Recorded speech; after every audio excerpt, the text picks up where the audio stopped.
यीशु मसीह का प्रेम आपके जीवन में आज के कलाम के द्वारा बढ़ता रहे। आइए, ये आज का 15वां भाग है, 15th एपिसोड है, और इस 15वें भाग में आज परमेश्वर हमसे कुछ बातों पर आज विशेष हमसे बातचीत करना चाहता है। और इस विषय के लिए जिस वचन का हमने चुनाव किया है वो वचन है याकूब की पत्री, उसका 2 अध्याय और वचन 26। बाइबल कहती है, अतः जैसे देह आत्मा बिना मरी हुई है, वैसा ही विश्वास भी कर्म के बिना, कर्म मतलब धर्म के कर्म नहीं, क्रिया के बिना, इंग्लिश में डीड्स कहा गया है, मतलब एक काम करने वाली क्रिया के बिना। जैसा शरीर की, मरे हुए शरीर की तुलना की गई है, जैसे शरीर, प्राण और आत्मा, जैसे शरीर को त्यागने के बाद वो शरीर कितने भी मशहूर व्यक्ति का क्यों ना हो, वो शरीर कितने भी जोरावर, ताकत से भरा हुआ, सामर्थ्य से भरा हुआ व्यक्ति का क्यों ना हो, वो शरीर कितने भी बुद्धिमान व्यक्ति का क्यों ना हो, वो शरीर कितनी भी सुंदर व्यक्ति का क्यों ना हो, लेकिन वो शरीर को मुर्दा कहा जाता है। और उस शरीर को वहां पे नाम से नहीं, मुर्दा ही पुकारा जाता है या डेड बॉडी कहा जाता है। वैसे ही तुलना की गई है, यदि आपका और मेरा विश्वास यदि कर्म के बिना है, काम के बिना है, क्रिया के बिना है, यदि वो क्रियाशील नहीं है, तो जैसे जितना मशहूर व्यक्ति क्यों ना हो, इतनी सुंदर व्यक्ति क्यों ना हो, ज्ञानी व्यक्ति क्यों ना हो, धनवान व्यक्ति क्यों ना हो, बलशाली व्यक्ति क्यों ना हो, उस व्यक्ति के शरीर को कोई कीमत नहीं रहती है। लोग एक समय के साथ उसके शरीर को, उसके शरीर का क्रियाक्रम कर देते हैं। और बाइबल कहती है कि जैसे शरीर आत्मा के बिना या प्राण के बिना मरी हुई है, वैसे ही विश्वास भी क्रिया के बिना मरा हुआ है। और हम लगभग 15वां भाग देख रहे हैं, और 15वें भाग से हम अध्ययन कर रहे हैं कि क्या हमारा जो विश्वास है वो विश्वास काम कर रहा है क्या। विश्वास के अलग अलग तरीके मैंने आपको बताए हैं। एक ऐसा विश्वास है जिसे अविश्वास या नास्तिक लोगों का विश्वास कहा जाता है, जिन्हें एथियस्ट लोग कहा जाता है, जो कहते हैं कि संसार में कोई खुदा ही नहीं। वे नास्तिक लोगों का विश्वास है। उस नास्तिक के विश्वास को अविश्वास कहा जाता है, जिसमें उनके ज्ञान का घमंड काम करता है। हमने दूसरा विश्वास देखा है जिसके द्वारा प्रभु ने पतरस को डांट लगाई। पतरस जब पानी पर चलते चलते जब आंधी तूफान को देखकर डूबने लगा, परमेश्वर प्रभु यीशु मसीह ने उसको पानी से बाहर निकाला, पानी पर उसको चलाया, नाव में जाकर वो दोनों गए। तब यीशु मसीह ने पतरस को कहा कि हे अल्पविश्वासी, तूने संदेह क्यों किया। दूसरा विश्वास आता है अल्पविश्वास। तीसरा विश्वास आता है जो इन दिनों में मसीह जगत में बड़े पैमाने में काम कर रहा है, और मुझे कोई भी इस बात से दुख नहीं है कि मैं क्या बात कर रहा हूं, लेकिन मैं सच्चाई बता रहा हूं, क्योंकि आज बड़े पंडाल के बड़े बड़े चर्च है, बड़ी भीड़, बड़ा जमावड़ा जा रहा है, नॉर्थ में, साउथ में, सेंटर में, सभी जगह पे जा रहा है। अब लोगों को लगता है कि एक बेदारी आ गई है, लेकिन मैं इससे सहमत नहीं हूं। बेदारी केवल भविष्यवाणी, चिन्ह, चमत्कार, चंगाई में नहीं है। बेदारी का मतलब, यदि आप बेदारी को समझना चाहते हो, तो पेंटिकॉस्ट के दिन जब पतरस पवित्र आत्मा से भरकर जब उसने प्रचार किया, तो बाइबल वहां पे बेदारी बताती है कि लोगों के हृदय के आर पार वो वचन की तलवार हो गई। अब लोग भविष्यवाणी या चंगाई या इन बातों को पाने के लिए नहीं आए, तो वो लोग आकर पूछने लगे कि हमारा उद्धार हो, इसलिए हम क्या करें। आज इन दिनों में बड़ा जमावड़ा केवल सांसारिक बातों के लिए यीशु के पीछे आ रहा है, और उन जमावड़े को या उस भीड़ को अगुवाई करने वालों को लगता है कि हम कुछ है। इसी मंडप के अंदर, इसी पंडाल वाले बड़े बड़े चर्च के अंदर जो नॉन बिब्लिकल बातों का बिजनेस चल रहा है, ये तीसरा विश्वास जिसके मैंने बताया, ये है अंधविश्वास। अंधविश्वास जब आता है तब अंधभक्त तैयार होता है और अंधभक्त अंधभक्ति करता है। और ऐसे बहुत अंधभक्त आपको सभी जगह पे मिलेंगे जो केवल चमत्कार को नमस्कार करने के लिए जाते, उनको उद्धार से, अनंत जीवन से, रैप्चर से, पुनरुत्थान से कुछ लेन देन नहीं है। उनको यह बात बताई भी नहीं जाती है। बड़े बड़े पंडाल के चर्च में कोई तेल बेच रहा है, कोई पानी बेच रहा है, कोई मिट्टी बेच रहा है, कोई साबुन बेच रहा है, कोई अनॉइंटेड रुमाल बेच रहा है, कोई प्रार्थना की शॉल बेच रहा है, कोई अपने ब्रेसलेट बेच रहा है। नाना प्रकार की बातों का बिजनेस वहां पे बनाए रखा है। और कुछ तो महागण ये कहते हैं कि यदि हमारा अनॉइंटेड ऑयल नहीं लोगे तो पवित्र आत्मा मिलेगा नहीं। ये क्या हो रहा है?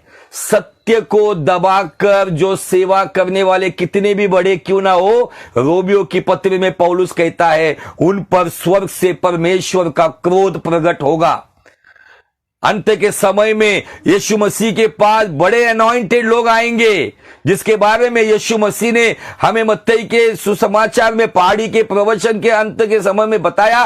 कुछ लोग आएंगे कि प्रभु यीशु, हमने तेरे नाम से बड़े बड़े सेवकाई की, भविष्यवाणियां की, चिन्ह चमत्कार किए, दुष्ट आत्मा निकाले। तब यीशु मसीह उनसे स्पष्ट रीति से कहेगा, हे कुकर्म करने वालों, मेरी ओर से दूर चले जाओ, मैं तुम्हें जानता नहीं हूं। ये लोग है जो आज की डेट में अपने आप का एक बड़ा नाम और अपनी महिमा के साथ चल रहे हैं। इतनी बेवकूफी वाली बातें हो रही है। एटीएम कार्ड को तेल लगाकर बताया जा रहा है कि तुम्हारे अकाउंट में मिरेकल मनी आएगा। परसों मैं एक जोकर जैसे सेवक का वीडियो देख रहा था जो बहुत मशहूर है उन स्थानों में, पंजाब में। वो कह रहा है कि प्रभु का आत्मा मुझे बता रहा है किसी के अकाउंट में यदि दो बार 7 लिखा है, 2 बार 0 है, 2 बार 5 है, 2 बार 5 नंबर है, उनके अकाउंट में एक भारी रकम आ रही है।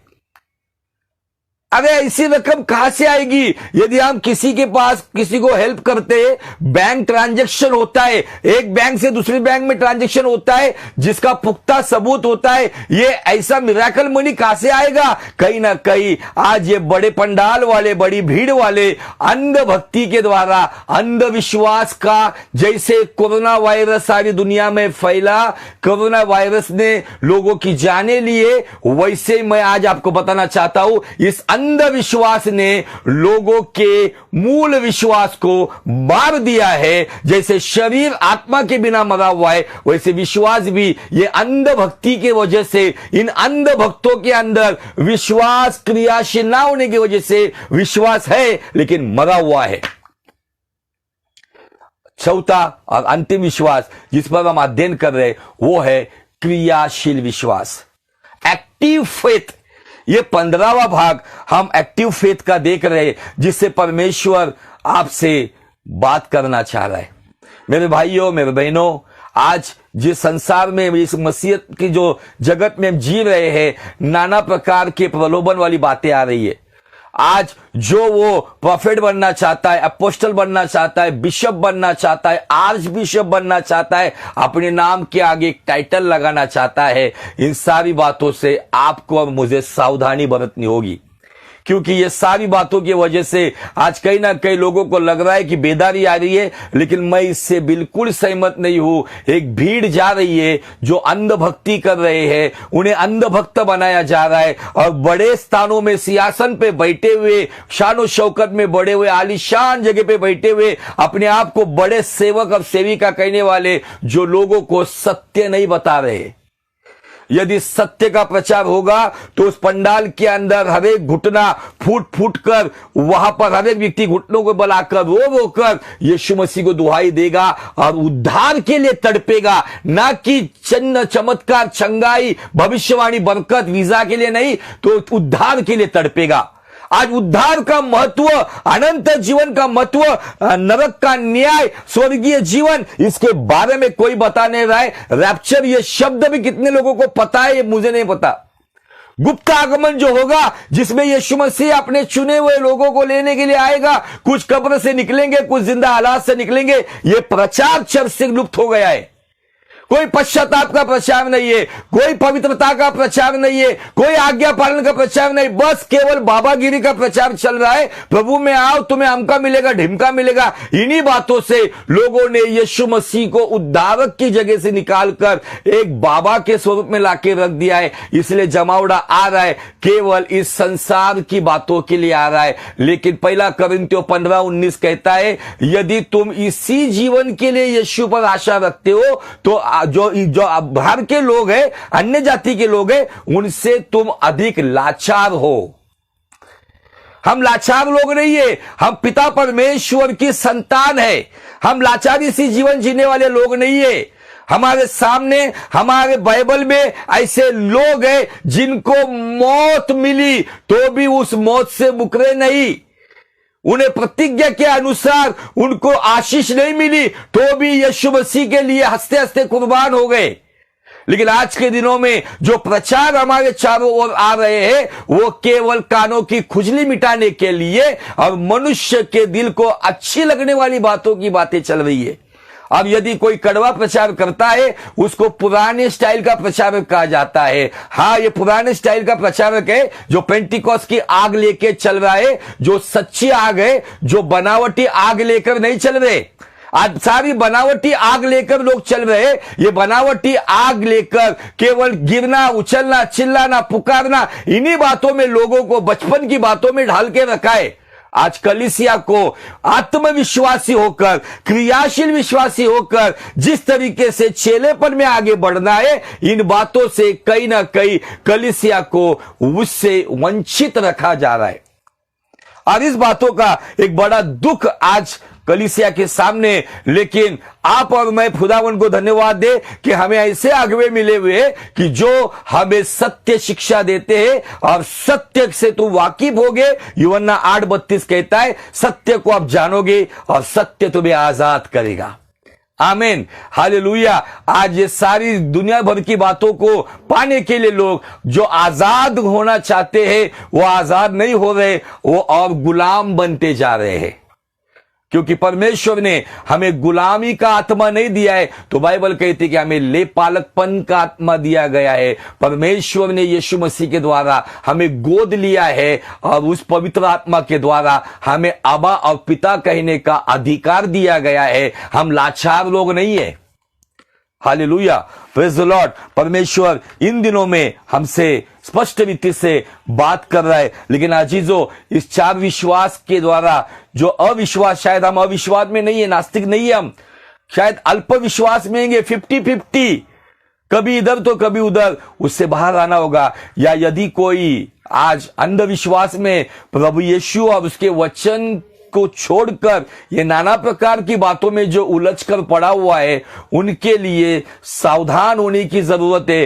क्योंकि यीशु आएगा और ये रह जाएंगे, कोई उसके साथ नहीं जाएगा। क्योंकि अंध भक्त परमेश्वर के राज में नहीं जाएगा। यीशु मसीह उस दुल्हन को लेकर आएगा जिस दुल्हन का जिक्र पौलुस कहता है, जो दुल्हन वचन रूपी जल स्नान से झुरिया मुक्त है, कलंक मुक्त है, दाग मुक्त है, जो वचन रूपी जल स्नान से अपने आप को शुद्ध और पवित्र करती है, उसी कलीसिया को लेने के लिए हमारा दूल्हा यीशु मसीह आने वाला है।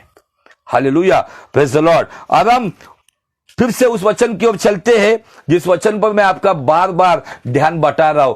क्यों हमारा विश्वास क्रियाशील नहीं है, हमारा विश्वास काम क्यों नहीं कर रहा है? उसके लिए कुछ पुराने लोगों का अनुभव लेकर हम हमारे लिए, पुराने लोगों का अनुभव मतलब हमारे पहले यदि हम चल रहे, शायद आप बाइक चला रहे हो या कार चला रहे हो, आपको दिखता है कि आपके आगे वाला गाड़ी वाला जो जा रहा है वो किसी गड्ढे में लड़खड़ाता है, उसका टायर गड्ढे में जाता है, तो हम भी उसके पीछे पीछे गड्ढे में जाते हैं क्या?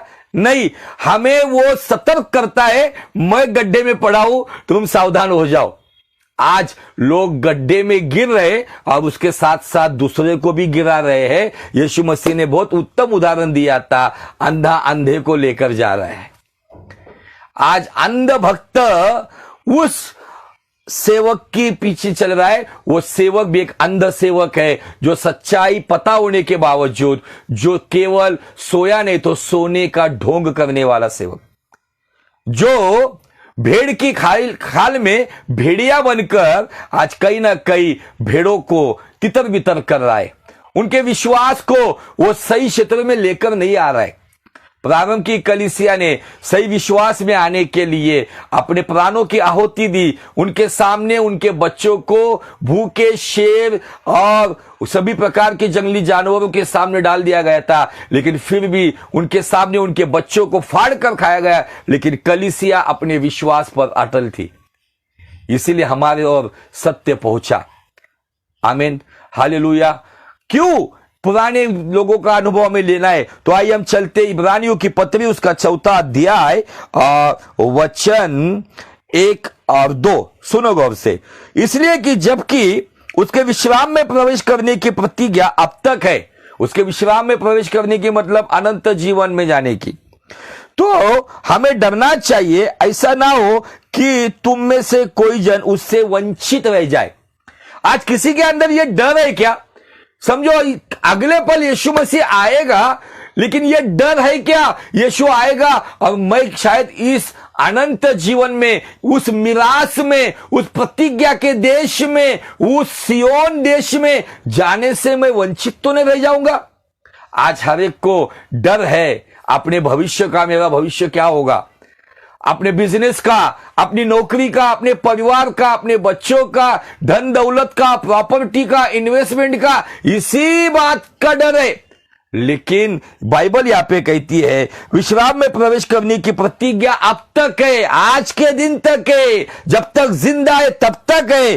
तो हमें डरना चाहिए ऐसा ना हो कि तुम में से कोई जन उससे वंचित रह जाए। इसका मतलब पुराने नियम में कुछ लोग हैं जो प्रतिज्ञा के देश में जाने से वंचित रह गए, वो प्रतिज्ञा का देश जा नहीं पाए। तो फिर क्यों नहीं जा पाए? उनके लिए प्रतिज्ञा का देश, इजरायली लोगों के लिए प्रतिज्ञा का देश मूसा के द्वारा, अगुवाई के द्वारा उनको प्रतिज्ञा का देश था, वो था कनान, जो आज का इजराइल। लेकिन एक बड़ा जमावड़ा, एक बड़ी भीड़, लाखों की तादाद में उनकी लाशें, उनके मुर्दे जंगल में खाद बन गए, जंगल के लिए खाद बन गए, सड़ गई वहां पर। आगे देखो वचन क्या कहता है, क्योंकि हमें उन्हीं की तरह सुसमाचार सुनाया गया है। उन्हें मूसा के द्वारा, हारून के द्वारा सुसमाचार सुनाया था, क्योंकि वो फिरौन नाम के शैतानी स्वभाव के राजा के गुलामी में 400 साल से गुलामी में थे। तब मूसा ने उनके लिए सुसमाचार लाया कि परमेश्वर तुम्हें छुड़ाकर जहां पे दूध और मधु की धाराएं बहती है, उस देश में परमेश्वर तुम्हें लेकर जा रहा है, उस प्रतिज्ञा के देश में लेकर जा रहा है। और हमारे लिए सुसमाचार यह है, उनके लिए मूसा था, हमारे लिए ईसा है। हमारे लिए ईसा मसीह का सुसमाचार है, जो यीशु मसीह पे ईमान रखता है। यूहन्ना 3:16 कहता है, परमेश्वर ने जगत से इतना प्रेम किया कि उसने अपना इकलौता पुत्र दिया, जो कोई उस पर विश्वास करता है उसका नाश नहीं तो वो अनंत जीवन पाता है। हमारे लिए भी प्रतिज्ञा का देश, सियोन देश, हमारे लिए अनंत जीवन बताया गया है। सुनिए आगे, पर सुने हुए वचन से उन्हें कुछ लाभ ना हुआ। सुने हुए वचन से कुछ लोग प्रतिज्ञा के देश में जाने से वंचित रह गए। प्रतिज्ञा के देश में पुराने लोगों में से केवल यहोशू और कालेब, ये पुराने लीडर्स, और बाकी 20 साल की उम्र के नीचे के लोग, यही लोग यरदन पार करके, गिलगाल को क्रॉस करके यरीहो के दीवार तक पहुंचे। बाकी एक बड़ी भीड़, जिनको सुना हुआ वचन, सुना हुआ सुसमाचार, छुटकारा मिला। गौर से सुनो मेरी बात, उनको छुटकारा मिला। उन्होंने लाल समंदर को फटते हुए देखा, उन्होंने चट्टान से पानी पिया। उनके लिए दिन में परमेश्वर का मेघ स्तंभ था, रात में अग्नि स्तंभ था। उन्होंने नॉनवेज भी खाया, पंछियों को खाया, उन्होंने आसमानी रोटी मन्ना खाया। नाना प्रकार के सुपर नेचुरल काम देखने के बावजूद ये भीड़ प्रतिज्ञा के देश में प्रवेश नहीं कर पाई। क्यों?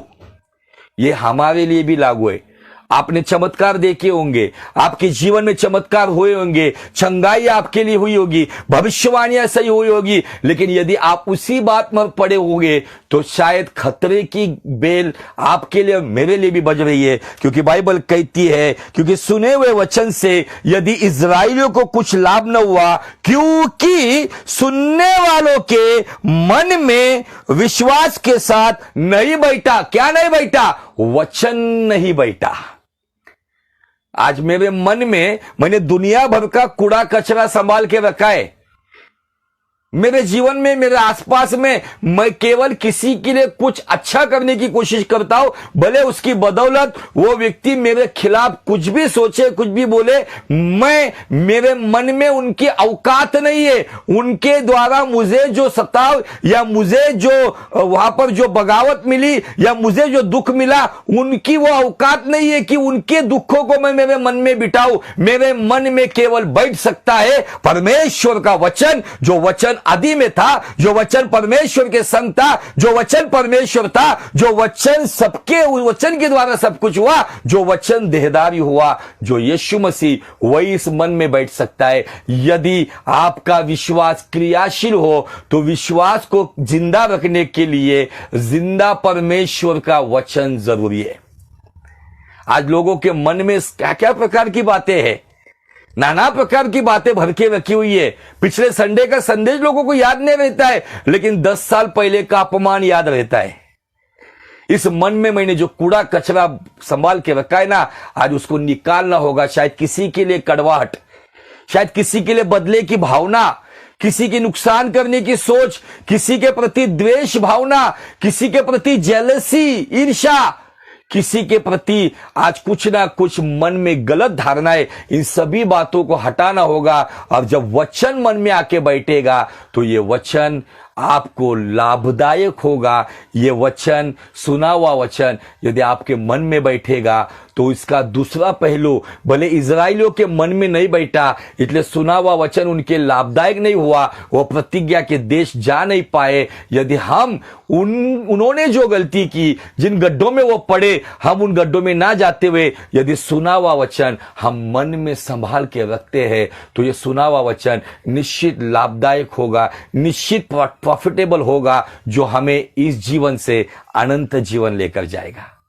आमीन, हालेलुया, प्रेज़ द लॉर्ड। अजीजों, ये बातें मैं आपको बहुत डीपली बता रहा हूं। मैं बार बार हर एपिसोड में इस वचन को इसलिए पढ़ता हूं कि आपके विश्वास को जिंदा या क्रियाशील या बलवान या मजबूत रखने के लिए किसी की भविष्यवाणी से कुछ नहीं होगा, किसी की गवाही से कुछ नहीं होगा, किसी के चिन्ह चमत्कार से कुछ नहीं होगा, आपके जीवन में आई हुई बरकत, भविष्यवाणी, चंगाई से कुछ नहीं होगा। यदि आपके जीवन में वचन है तो वो वचन आपके लिए लाभदायक होगा, आपके विश्वास को जिंदा रखेगा, आपके विश्वास को उत्तम विटामिन वचन से मिलेंगे, आपके विश्वास के हाथ पैर तगड़े हो जाएंगे, आपके विश्वास में एक सामर्थ आ जाएगा और आप अंदर से जब बलवान होगे तो बाहर कितना भी बड़ा गोलियात क्यों ना खड़ा हो, अंदर से आप गोलियात बनते हो और हालात के ऊपर जयवंत होते हो। क्योंकि बाइबल गवाह है,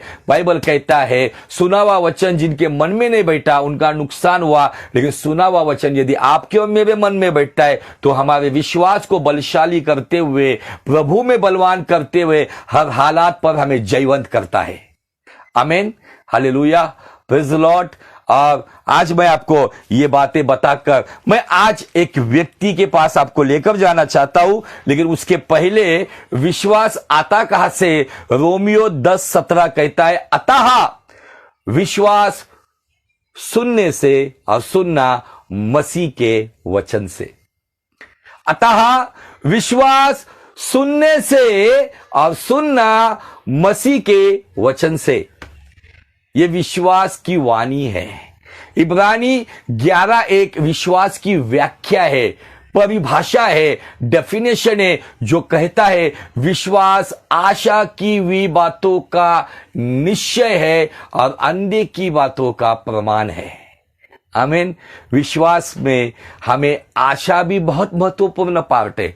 जब वचन आता है तो वचन हमारे भीतर मसीह की आशा को जन्म देता है और हमारे अंदर वचन और आशा एक साथ मिलकर हमारे विश्वास के हाथ पैर को चलाने का और मजबूत करने का, हर परिस्थिति में काम करने के लिए हमारे विश्वास को क्रियाशील करता है।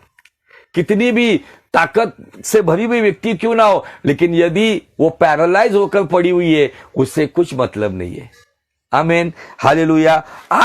मैं आज सोच रहा था कि किस व्यक्ति के ऊपर मैं बात करूं, तब मेरे सामने ऐसा आया कि यदि इस्राएलियों ने कितने बार मूसा के मुंह से सुना होगा, हारून के मुंह से सुना होगा, उन्होंने गुलामी से छूटने का एक उत्तम अनुभव देखा। उन्होंने फिरौन की सेना को परमेश्वर ने लाल समंदर में जल समाधि दी, अपने आंखों से देखा, लाल समंदर फटते हुए देखा। लाल समंदर फटने के बाद सूखी भूमि पर चलने का अनुभव लिया। उन्होंने डेजर्ट के अंदर पानी और खाना भी खाया, परमेश्वर का अनुग्रह पाया। शरीर के साथ साथ कपड़े भी बढ़ रहे थे, पैरों के साथ साथ जूते भी बढ़ रहे थे। 40 साल उनको कोई दर्द, कोई तकलीफ नहीं थी, लेकिन उसके बावजूद सुना हुआ वचन उनके लिए लाभदायक नहीं हुआ, क्योंकि वो विश्वास से मन में नहीं बैठा। आमीन। लेकिन गैर इजरायली कौम से आई हुई एक व्यक्ति है, गैर इजरायली कौम से आई हुई व्यक्ति रोमियो 10:17 के अनुसार उसके अंदर विश्वास सुनने से और सुनना मसीह के वचन से, और उस व्यक्ति के बारे में मैं आज आपसे बात करूंगा अगले 5 मिनट में। हमने याकूब की पत्री 2 अध्याय वचन 26 का जो बेस लेकर हम चल रहे, लेकिन यदि हम याकूब की पत्री उसका 2 अध्याय और वचन 25 को पढ़ेंगे तो उस व्यक्ति के ऊपर मैं आज बात करूंगा।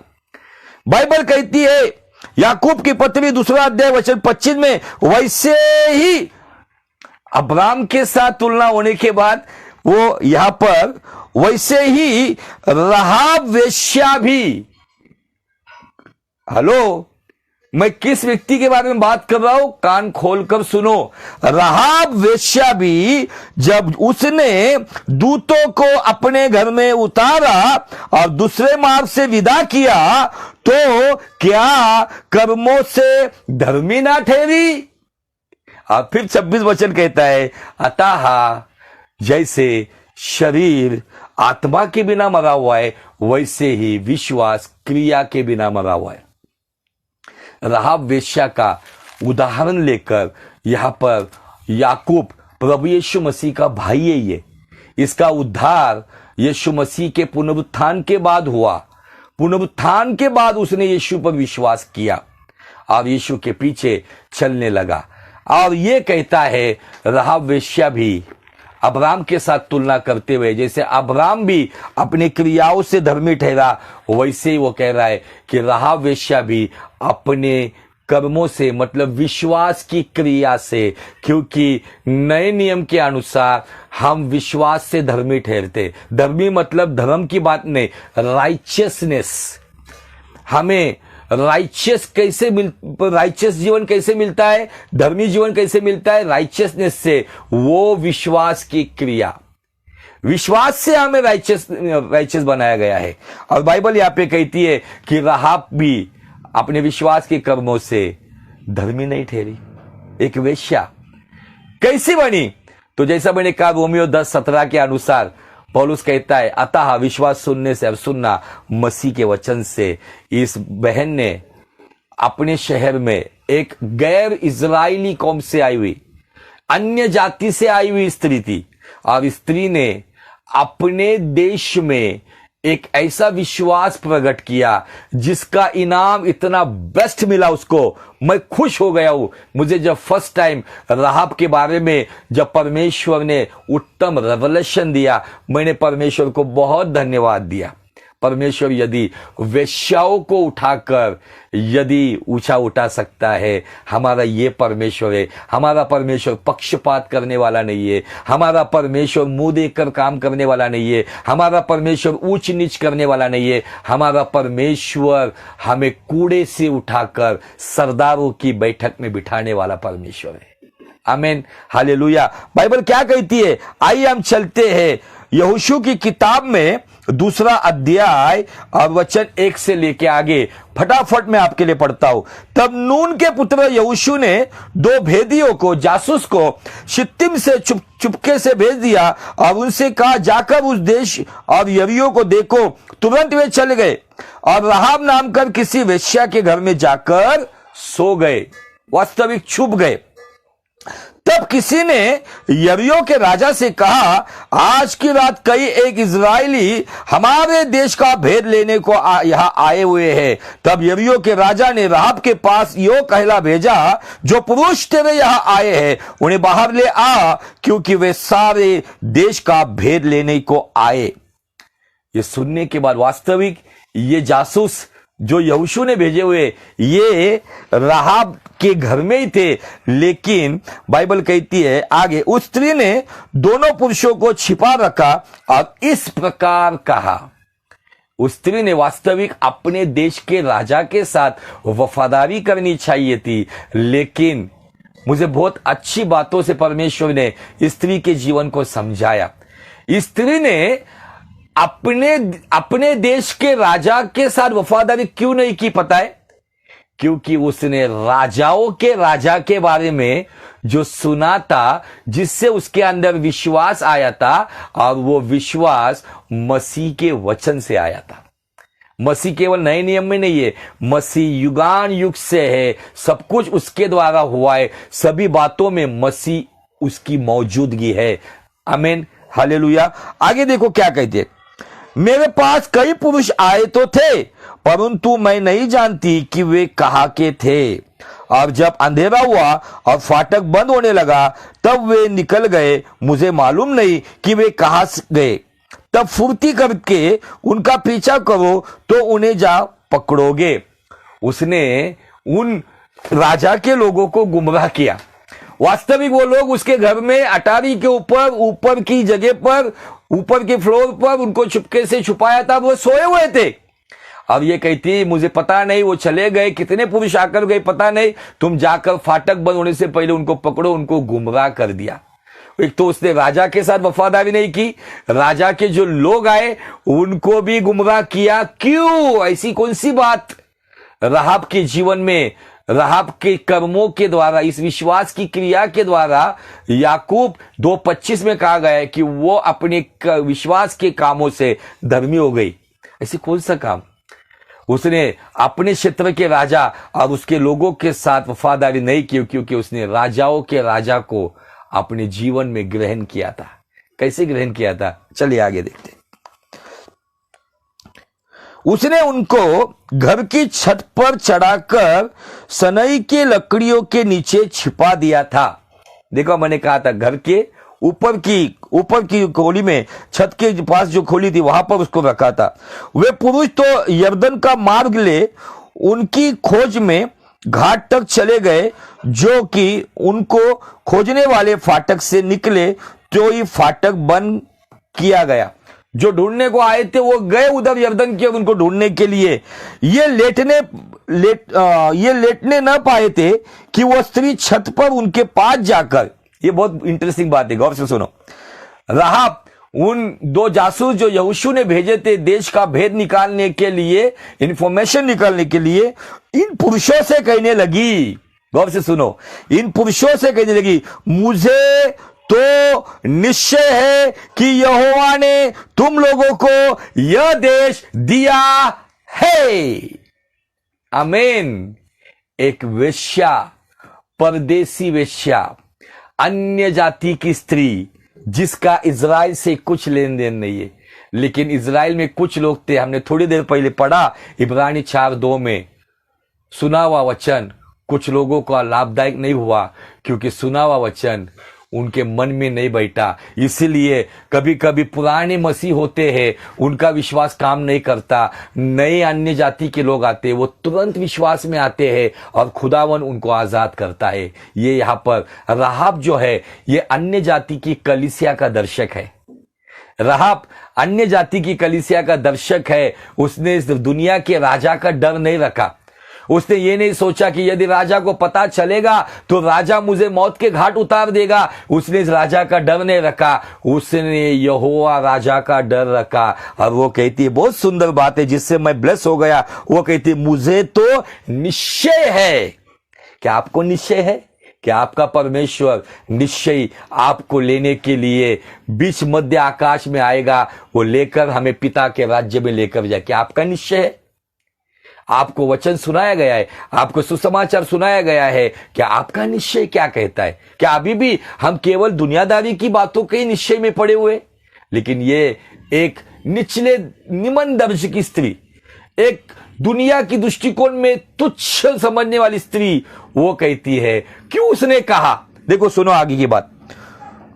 और तुम्हारा भय हम लोगों के मन में समाया गया और इस देश के सब निवासी तुम्हारे कारण घबरा रहे हैं। हमारे पास ऐसा परमेश्वर है वास्तविक। ये जो आज मसीहत के खिलाफ जो बवंडर आज जो जल रहा है ना, आज जो भी काम हो रहा है ना, वास्तविक इन लोगों के अंदर डर आ गया है, क्योंकि उन्होंने सुना है कि इनका यीशु अद्भुत काम करता है, इनका यीशु जीवन परिवर्तन करता है, इनका यीशु हरे पापियों को उद्धार देता है, इनके यीशु के द्वारा जो बदमाश लोग हैं वो पास्टर बन जाते हैं। ये डर आज हमारे देश में भी समाया हुआ है, लेकिन ये डर के खिलाफ ये हमें डराने की कोशिश कर रहे। लेकिन ये स्त्री हमें आज एक संदेश दे रही है। क्यों कहती पता है? क्योंकि हमने सुना है। आपने सुना है कि यीशु जीवन बदलता है। हमने कितने संदेश सुने हैं। इस स्त्री ने उसके देश तक जो वार्ता या जो खबर आई, उस खबर के बारे में कहती है। रोमियो 10:17 कहता है, विश्वास सुनने से और सुनना मसीह के वचन से। सुनो गौर से, हमने सुना है यहोवा ने तुम्हें मिस्र से निकलते समय तुम्हारे सामने लाल समंदर का जल सुखा दिया और तुम लोगों ने सिय्योन और ओग नामक राजा को, यरदन पार रहने वाले एमोरियों के दोनों राजा का सत्यानाश कर डाला। और यह सुनते ही हमारा मन पिघल गया। हमारा मन पिघल गया और तुम्हारे कारण किसी के जी में जी न रहा, क्योंकि तुम्हारा परमेश्वर यहोवा ऊपर के आकाश का और नीचे की पृथ्वी का परमेश्वर है। प्रेज द लॉर्ड, आमीन। क्या गवाही है स्त्री की? क्या आपकी गवाही है? कभी कभी हम बीमारियों को बहुत बड़ा समझ लेते, हमारे फैमिली प्रॉब्लम को बहुत बड़ा समझ लेते, हमारे नौकरी बिजनेस मिनिस्ट्री के प्रॉब्लम को बहुत बड़ा समझ लेते। लेकिन एक अन्य जाति की एक वेश्या स्त्री कहती है, आकाश के ऊपर और पृथ्वी के नीचे, ये एक बात वो कहती है कि तुम्हारा परमेश्वर यहोवा ऊपर के आकाश का और नीचे की पृथ्वी का परमेश्वर है। एलोहिम, ऐसा शब्द आया है वहां पे हिब्रू में। आज आपकी गवाही क्या है? आप क्या कबूल करते हो? आज केवल नकारात्मक बातों को इतना बड़ा समझते, उसकी देखो स्टेटमेंट क्या है कि एक वाक्य में इतनी बेहतरीन बात बताती है स्त्री, एकदम दिल आनंदित हो गया। क्या कहती हो? केवल भारत का परमेश्वर नहीं है, सारी सृष्टि का विश्व विधाता वही परमेश्वर है। यहोवा, यावे, यशुवा, मतलब यशु परमेश्वर, यही सभी सृष्टि का सृजनहार परमेश्वर है। मुझे बहुत आशीष मिली जब मैं पहली बार राहाब के ऊपर स्टडी कर रहा था। हमारे इजरायली लोगों में अन्य जाति से आई हुई ये पहली हमें ये स्त्री दिखती है। अद्भुत परमेश्वर ने इसके जीवन में काम किया। और मैं जब देखता हूं कि प्रभु ने इस स्त्री को उसको ऊंचा क्यों उठाया। कभी कभी हमारे शब्द हमारे परमेश्वर के खिलाफ बहुत निम्न स्तर के होते हैं। हम कभी कभी हालात को बहुत बड़ा समझते, गीत गाते हम लोग, ये मत कहो खुदा से मेरी मुश्किलें बड़ी है, उन मुश्किलों को कह दो मेरा खुदा बड़ा है। लेकिन ये गीत गाने से अधिक जब हालात खराब होते हैं ना, उस हालात को उसकी औकात बतानी चाहिए।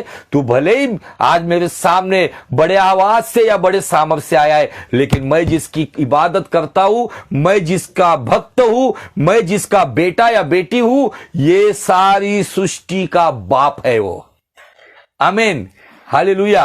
Praise the Lord. हम सभी को पता है इसी वचन के द्वारा, इसी बात के द्वारा यरीहो में जब यरीहो की दीवार गिरी, यरीहो का सत्यानाश हुआ, यरीहो में सभी लोगों को मार दिया गया, मौत के घाट उतार दिया गया, जानवरों तो को सबको मार दिया गया, लेकिन उस यरीहो के अंदर जिसे तुच्छ समझा गया था, जिसको शापित समझा होगा किसी ने, उसका घराना परमेश्वर ने बचाया। एक चिन्ह दिया गया था, एक लाल कलर का धागा उसकी खिड़की पर बांधा गया, जिस खिड़की से जासूसों को टोकरी में बिठाकर उतार दिया गया था। एक चिन्ह था, जिन्होंने यहोशू को जाके बताया, फलानी फलानी स्त्री ने हमें गॉस्पेल दिया है, फलाने स्त्री ने हमें सुसमाचार दिया है कि निश्चय परमेश्वर ये देश हमें देगा। तुम्हारा परमेश्वर यहोवा ही है जो सारी सृष्टि का सृजनहार है, जब सभी बातें उसके नियंत्रण में।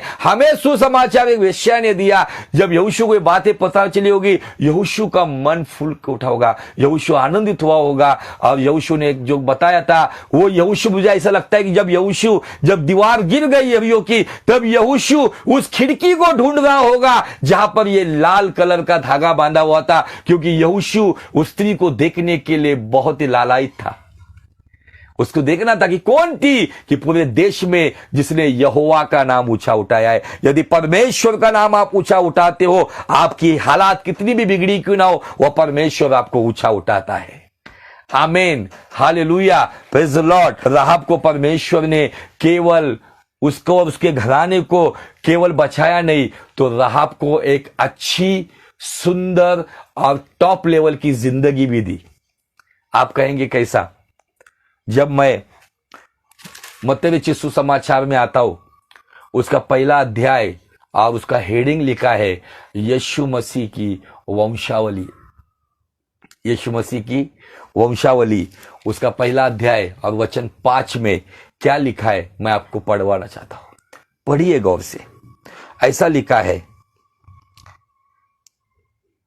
सलमोन और राहाब से बोआज उत्पन्न हुआ। मुझे इतना आनंद मिला कि हमारा परमेश्वर सच में कितना अच्छा है।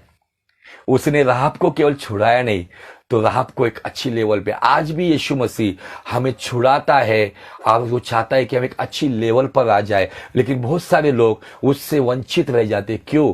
राहाब ने जो सुना हुआ था उसने अपने मन में रखा था, इसलिए उसने कॉन्फिडेंस से कहा था आपका परमेश्वर यहोवा ही सारी सृष्टि का राजा है। इसलिए मैं इस यरीहो शहर के राजा से डरती नहीं हूं। उसके अंदर वो डर नहीं आया, खौफ नहीं आया कि इस राजा को यदि पता चलेगा कि जासूस उसके ही घर में थे, लेकिन वो डर ही नहीं, क्योंकि उसको पता था यहोवा उसको और उसके परिवार को छुड़ाएगा। हमारे लिए एक संदेश है अजीजों, हमारा विश्वास क्रियाशील क्यों नहीं है? इस स्त्री ने जो सुना था अपने मन में रखा, और वही बातें उसको और उसके परिवार को और उसके अगले पीढ़ी को, हमने थोड़ी देर पहले पढ़ा, ये स्त्री वेश्या थी, लेकिन परमेश्वर ने यीशु मसीह, परमेश्वर का प्रिय पुत्र, उसकी वंशावली में लाके रख दिया है। उसकी वंशावली में लाके रख दिया है। वाह, अद्भुत परमेश्वर है, अद्भुत काम करने वाला परमेश्वर है। यदि वो वेश्या को अपने पुत्र की वंशावली में लाके रख सकता है, तो आप उससे बेहतर लोग हो। परमेश्वर आपको बहुतों के छुटकारे के लिए इस्तेमाल कर सकता है, लेकिन सवाल घूम फिर कर उधर ही आता है, क्या आप अविश्वास में हो? क्या आप अल्प विश्वास में हो? क्या आप अंधविश्वास में हो?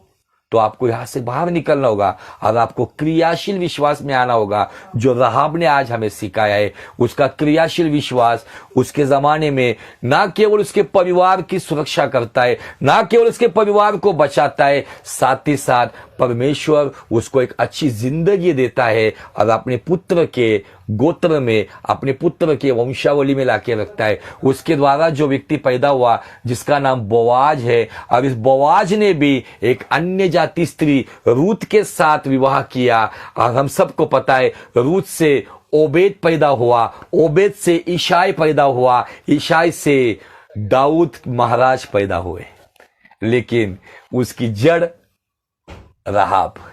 प्रभु करे इस वचन के द्वारा आपको बहुत बहुत आशीष मिले, और यदि परमेश्वर ने इस संदेश के द्वारा आपसे गहराई तक बात की है, तो बहुत सारी राहब है उनके जीवन बदलने के लिए इस वीडियो को हो सके ज्यादा से ज्यादा आपके लोगों के साथ पर्सनली शेयर कीजिए, व्हाट्सएप पे शेयर कीजिए, फेसबुक पेज पे शेयर कीजिए, आपके अकाउंट पे शेयर कीजिए, ताकि एक क्रियाशील विश्वास किसी के अंदर आ जाए और वो परमेश्वर की महिमा का चुना हुआ बर्तन बन जाए। आमीन। प्रभु आपको बहुत बहुत आशीष दे। आज के दिन परमेश्वर आपको महिमा से महिमा में चलाए और आज का संदेश आपके जीव, शरीर, आत्मा के गहराई तक जाकर आपको प्रोत्साहित करे, आपको उत्तेजित करे और आपको परमेश्वर की महिमा का कारण बनाए। May God bless you.